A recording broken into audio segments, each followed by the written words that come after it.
Good afternoon, everyone. The January 25th, 2011 meeting of the Recreation and Education Committee will now come to order. The clerk, please call the roll. Mr. Gamble? Here. Mr. Gamina? Here.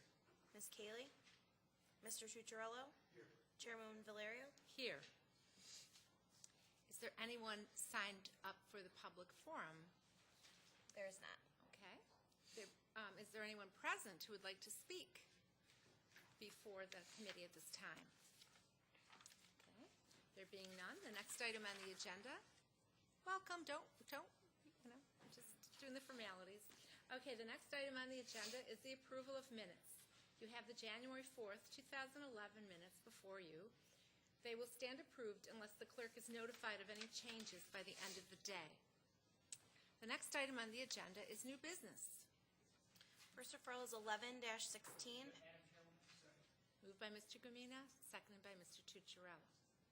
Before we have any questions, I believe we have Mr. Staub with us today, Director of Parks, who has some information for us regarding this subject.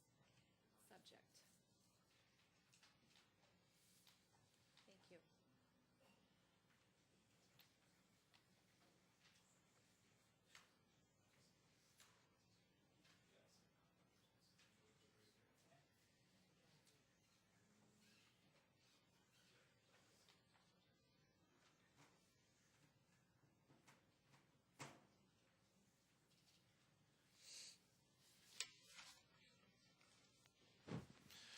Through you, Madam Chair, what we're proposing to do is create an infiltration basin in Durand Eastman Park.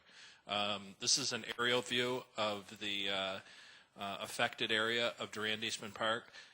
If you can imagine, Lake Ontario is up here, and this is the Van Laer Sewage Treatment Plant. This is the front nine of the golf course. What we're talking about is this creek that runs through Durand Eastman Park and empties into Sherry Pond, which is the source for the irrigation system of the Durand Golf Course. And then it continues to go under Lakeshore Boulevard and empty across the beach and into Lake Ontario. What happens in this area is whenever there's a major storm event, the water comes surging through that creek from the city of Rochester, town of Arundecoit, and creates flooding issues all through this portion of Durand Eastman Park, continuing north through the golf course and into Sherry Pond. When it gets to Sherry Pond, it causes major turbidity, a lot of siltation in the water, and that tends to clog up the irrigation system at the golf course. Once it empties out through the outflow onto the beach, causes a lot of pollution problems on the beach and forces the beach to close before it gets into Lake Ontario. That's from all the pollutants that it picks up from the city of Rochester, town of Arundecoit, before it gets to this area. What we're proposing to do is, if you see this area here, is create an infiltration basin. It's different than a retention pond because when the water enters this infiltration basin, it'll settle there and then it will actually settle into the ground. And plants and other organic material that we plant there will filter out the pollutants, and it'll allow the water also to meter out and not cause these flooding issues. Some of the water will go back into the creek at a much slower rate and continue on, but we believe that this will address the flooding issues and the pollution issues and the turbidity issues that we have at Sherry Pond.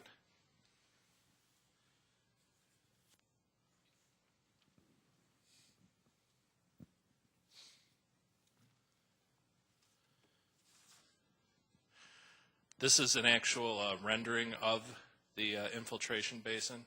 As you see, the water comes in, and then it before it continues along the creek, this is north, it would go into this basin, and then you can see the different plants in there, which it would allow it to filter into the ground before it came out again, any water that remained. It would take about a day to a day and a half to filter out, which is very good in that type of situation with the amount of water we're talking about. And it would greatly enhance the park, greatly enhance the water quality, and you wouldn't have the issues that you have surrounding a retention pond. About 15, 20 years ago, the county proposed putting a retention pond there, and a lot of the neighbors complained about it because of the issues involved with retention ponds. You wouldn't have any standing water in this area except for immediately after the storm surge. Any questions? Mr. Gamino.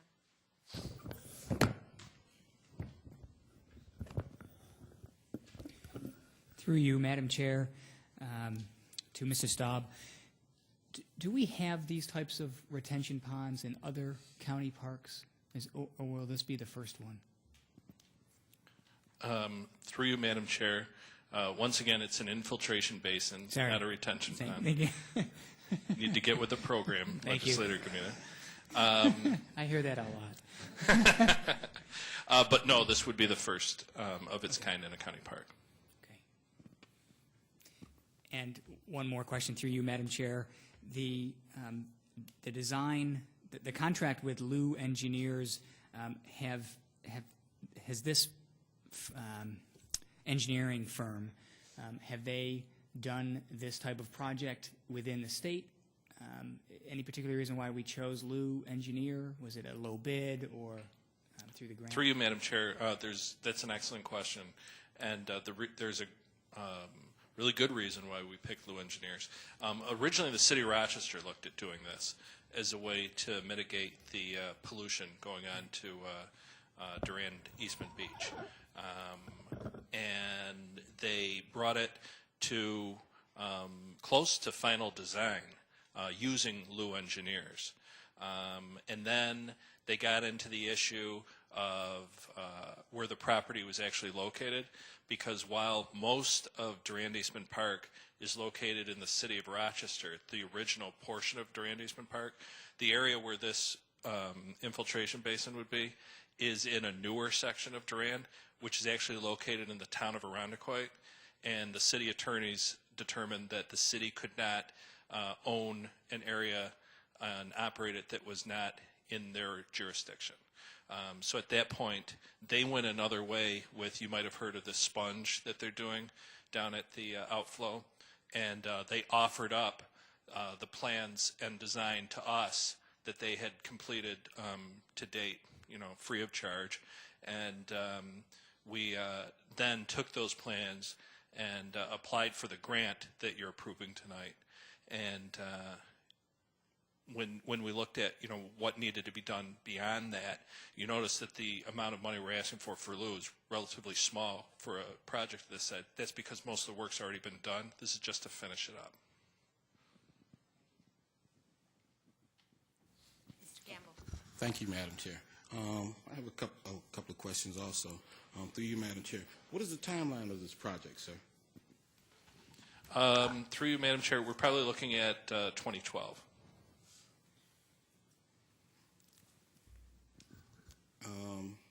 Also, what is the balance of the capital fund 1182? It has not been listed in the current budget or any budget of 2006. Through you, Madam Chair, that is approximately the $600,000 that we're going for. Oh, 600. And one other question is not here.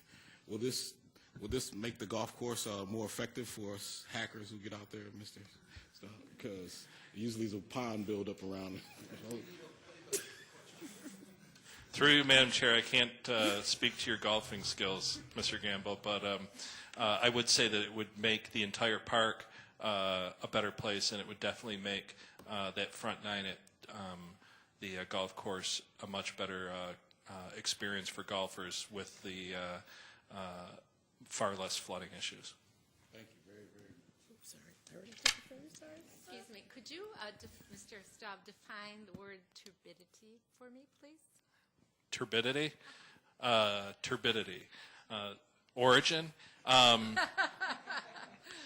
Turbidity is when you have a storm surge, and then it picks up a lot of siltation along the creek, and then once it gets to the pond, it's really stirred up. So there's a lot of silt and dirt and organic matter heavily suspended in the water. Thank you. Ms. Kaylee. No, not mud. The chair, will it help your game? Through you, Madam Chair, while I do oversee 3 golf courses, I do not golf myself. Thank you. A couple questions. You talked about the, I just wanted a little bit more explanation through the chair. You talked about the problems with the retention ponds as related to citizens. Could you be a little bit more explicit on what the problems are with a retention pond? Through you, Madam Chair, I really don't think that from an operational perspective there's a lot of problems. I think from a perception standpoint there are issues that neighbors have with, I know that from what I've heard that neighbors were concerned about children and pets and mosquitoes and that sort of thing. Thank you. And then if I understand this correctly, with all the additions to the area that the plants, and it looks like extra soil perhaps or what have you, that is enough to slow the water down when you have a surge? Or is there a buildup at the other end that empties into the Sherry area?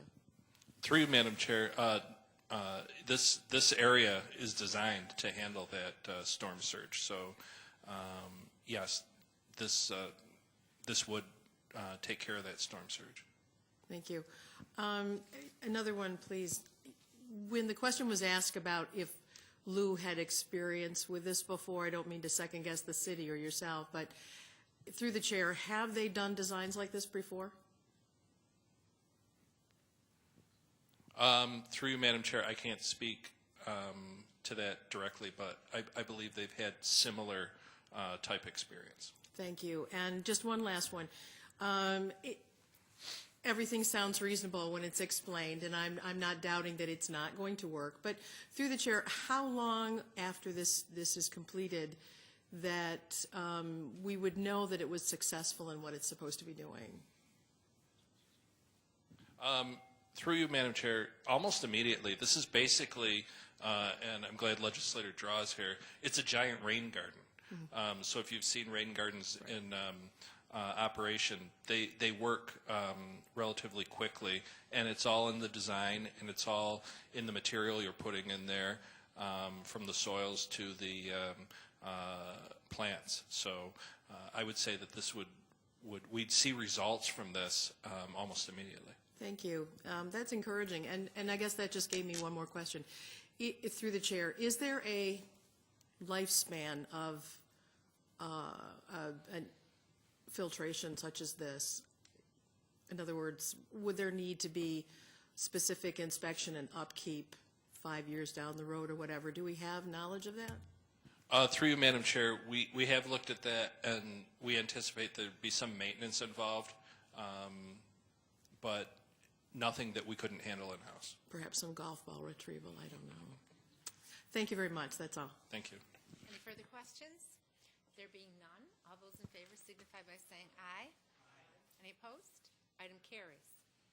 Are there any other matters to come before this committee? There being no further business, the January 25th, 2011 meeting of the Recreation and Education Committee stands adjourned. The next meeting of the Recreation and Education Committee is scheduled for Tuesday, February 15th.